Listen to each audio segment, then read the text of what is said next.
خداوندا پدر را یاد کردم، خداوندی نظر را یاد کردم، یاد کردم، یاد.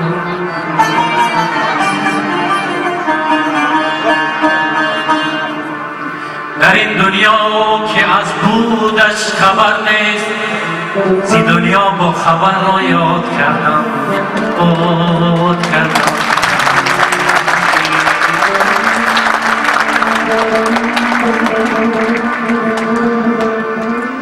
اولین شعرهای من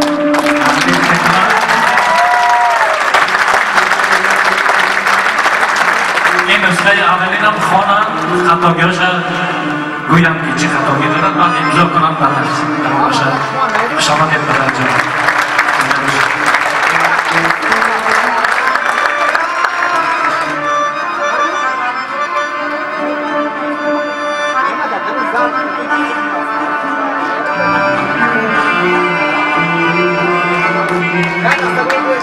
همین شمایان را که از دور و نزدیک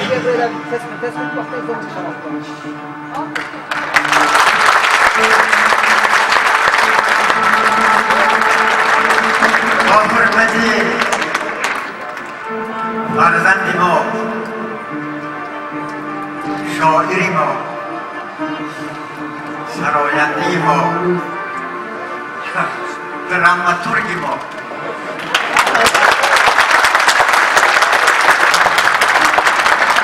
یک فرزند بسیار هنرمند ما قدم رنجه کرده آمده زان، قدماتان نوری دیده تاج سر.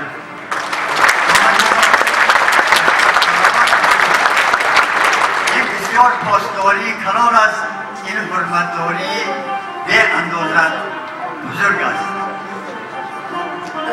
در جای دیدم که گفته در دولتی که فرهنگ نیست وی آینده ندارد، اما چندان که میدانیم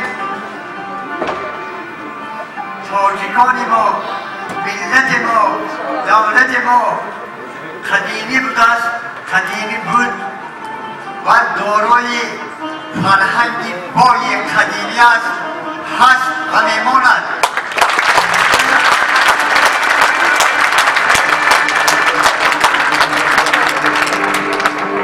در یک نظر میبینم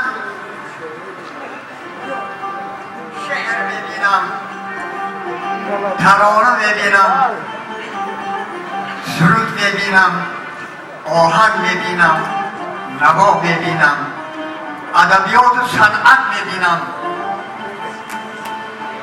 همه این البته میوه وحدت است، این میوه استقلالیت است.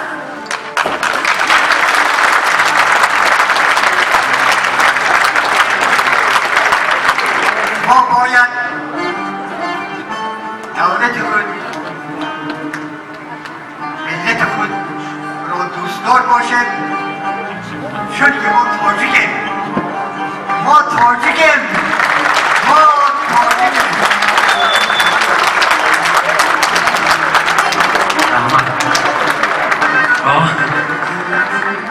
من هنر هستم، باید پدروار گویم. جانان پسرم کام و زبانت ببرم،